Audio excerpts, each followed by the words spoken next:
بڑا شاندار ہے، لیکن اس کو ہم ابھی دوبارہ اس کو بھی ایکسٹینڈ اور اپ گریڈ کر رہے ہیں. پھر حیدرآباد سے سکھر اور پھر سکھر سے پشاور تک موٹر وے بنا ہوا ہے. تو ہم پورے ملک کو موٹر ویز کے ذریعے جو ہے وہ آپس میں کنیکٹ کر رہے ہیں، جس سے سندھ کے لوگ بھی مستفید ہوں گے. تو وفاق سندھ کے لوگوں کو کبھی کسی صورت میں تنہا نہیں چھوڑے گا. گو کہ یہاں ہماری حکومت نہیں ہے، لیکن صوبائی حکومت کے ساتھ مل کے یہاں کی جو سٹی حکومت ہے، کے ایم سی ہے، میئر صاحب ہیں، ہم سارے ادارے مل کر کراچی کے عوام کے لیے اور خاص طور پہ پورے سندھ میں ہم بھرپور کام کرنے کی نیت رکھتے ہیں. کوئی بھی مشکل گھڑی ہوگی، کوئی بھی ہمیں حکم ہوگا سندھ حکومت کی طرف سے، ہم حاضر ہوں گے. اور انشاءاللہ ہم یہ دکھائیں گے کہ وفاق جس طرح پنجاب میں، بلوچستان میں، خیبر پختونخوا میں کام کر رہا ہے، اسی طرح وفاق سندھ میں بھی ہر جگہ نظر آئے گا. ابھی 11 ارب روپے کی ہم نے یہاں پہ سوئی سدرن گیس کمپنی کے ذریعے جو ہے وہ پائپ لائنز کی ریپیئرنگ اور نئی پائپ لائنز بچھانے کا کام شروع کیا ہوا ہے، وہ بھی کراچی میں. تو انشاءاللہ آپ دیکھیں گے کہ جو وفاقی ادارے ہیں وہ کراچی کے عوام کو فیسلیٹیٹ کرنے کے لیے زبردست بھرپور کام کریں گے. اور محترم وزیر اعظم کراچی کے عوام کو یہ پیغام دینا چاہ رہے ہیں کہ ان کا نمائندہ آپ لوگوں کے درمیان موجود ہے، اور انشاءاللہ ہم اپنے وفاق کی طرف سے جتنے بھی منصوبے ہیں اس کو اور بہتر کریں گے. جس طرح ابھی ہم گرین لائن منصوبے کو ایکسٹینڈ کر رہے ہیں 1.8 کلومیٹر کیپری سے، اس کو ہم لے کے جا رہے ہیں جامع کلات تک، اور انشاءاللہ اس میں 3 نئی اسٹیشنز بنیں گی اور 5.5 ارب روپے ایکنک نے منظور کیے ہیں وفاقی حکومت نے. یہ بھی کراچی کے عوام کے لیے ایک میں سمجھتا ہوں ایک زبردست تحفہ ہے. صاحب یہ بتائیے کہ آپ نے تو بہت سارے منصوبے گنوا دیے، لیکن جو سندھ حکومت ہے، خاص طور پہ میئر ہے، ان کا تنازع تو چلتا ہی رہتا ہے کہ وفاق براہ راست کراچی کی سپورٹ نہیں کر رہی، اور خاص طور پہ گورنر سندھ سے لے کے جو ہے بڑا تنازع چلتا ہے. 100 ارب روپے کے حوالے سے انہوں نے کمٹمنٹ کی تھی، وہ آج تک شاید سندھ حکومت کو، کے ایم سی کو، میئر کو نہیں مل سکے ہیں. دوسرا یہ بھی بتائیے کہ آپ بہت زمانوں بعد ہی صحیح لیکن تشریف لائے وفاق کے نمائندے کی حیثیت سے، لیکن جو وفاق کا نمائندہ ہے گورنر سندھ، انہوں نے آج تک کسی منصوبے پہ کوئی پریس کانفرنس نہیں کی. ان کے حوالے سے ان کے پاس کوئی انفارمیشن نہیں ہوتی. وہاں پہ کانسرٹس ہو رہے ہوتے ہیں، دیگر پروگرام گورنر ہاؤس میں. تو آپ سمجھتے ہیں کہ وہ وفاق کی صحیح نمائندگی کر رہے ہیں؟ دیکھیں، گورنر سندھ صاحب کے اور پاکستان پیپلز پارٹی کے ایشوز جو آپس میں چل رہے ہیں اس سے آپ سب لوگ بخوبی واقف ہیں. ہمارے دونوں اتحادی ہیں، پاکستان پیپلز پارٹی بھی وفاق میں ہمارے ساتھ ہے، ایم کیو ایم بھی وفاق میں ہمارے ساتھ ہے. ہم کوشش کریں گے کہ یہ جو چھوٹی موٹی چیزیں ہیں یہ ختم کریں. میں ابھی عنقریب گورنر سندھ صاحب سے ملاقات کروں گا. میں انشاءاللہ انہیں ریکویسٹ کروں گا کہ وہ بھی جو وفاقی ادارے ہیں یہاں پہ جو کام کر رہے ہیں، وفاقی پروجیکٹس ہیں، میرے ساتھ چلیں. ہم وزٹ کریں گے ساتھ، ان کو بھی ہائی لائٹ کریں گے تاکہ سندھ کے لوگوں کو پتہ چلے کہ وفاق بہت ساری جگہوں پہ کام کر رہا ہے.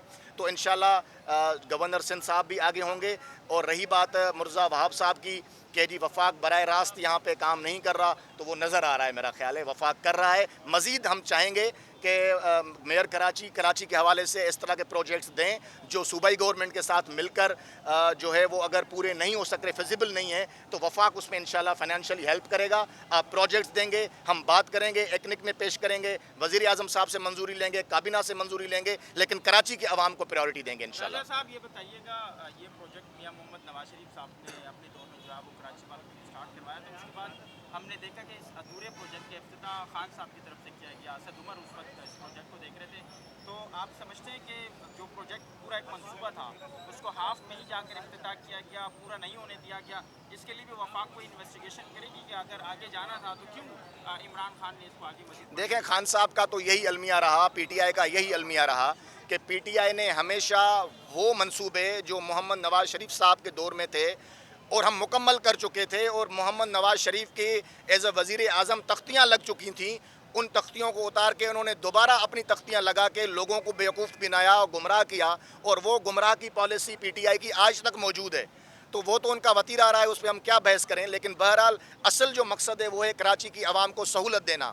میں سمجھتا ہوں کہ یہ بہت زبردست سہولت ہے، مزید بھی اس میں ہم اضافہ کریں گے انشاءاللہ. جو ریڈ لائن ہے اس منصوبے کی کیا پوزیشن ہے، کیا اسٹیٹس ہے، اور کیا کب تک کی امید ہے کہ یہ کمپلیٹ ہو؟ میرا خیال ہے جہاں تک مجھے نالج ہے 2026 تک ریڈ لائن منصوبہ بھی تو ٹھیک ہو جائے گا. میئر کراچی اس پر بات کر چکے ہیں، لیکن ہم کوشش کریں گے کہ ماس ٹرانزٹ کے حوالے سے جو کہ جس طرح گرین لائن منصوبہ کراچی کا پہلا فنکشنل ماس ٹرانزٹ پروجیکٹ تھا، مزید اس کو سارے پروجیکٹس سے جس طرح ریڈ لائن ہے، اورنج لائن ہے، اس سے کنیکٹ کر کے پوری کراچی کے عوام کو بہترین، جدید اور انٹرنیشنل بین الاقوامی معیار کے مطابق سفری سہولیات دی جائیں. اس میں ایک اور چیز کا میں اضافہ کر چلوں، ابھی کچھ عرصہ قبل ہمارے محترم وفاقی وزیر ریلوے حنیف عبائی صاحب یہاں آئے.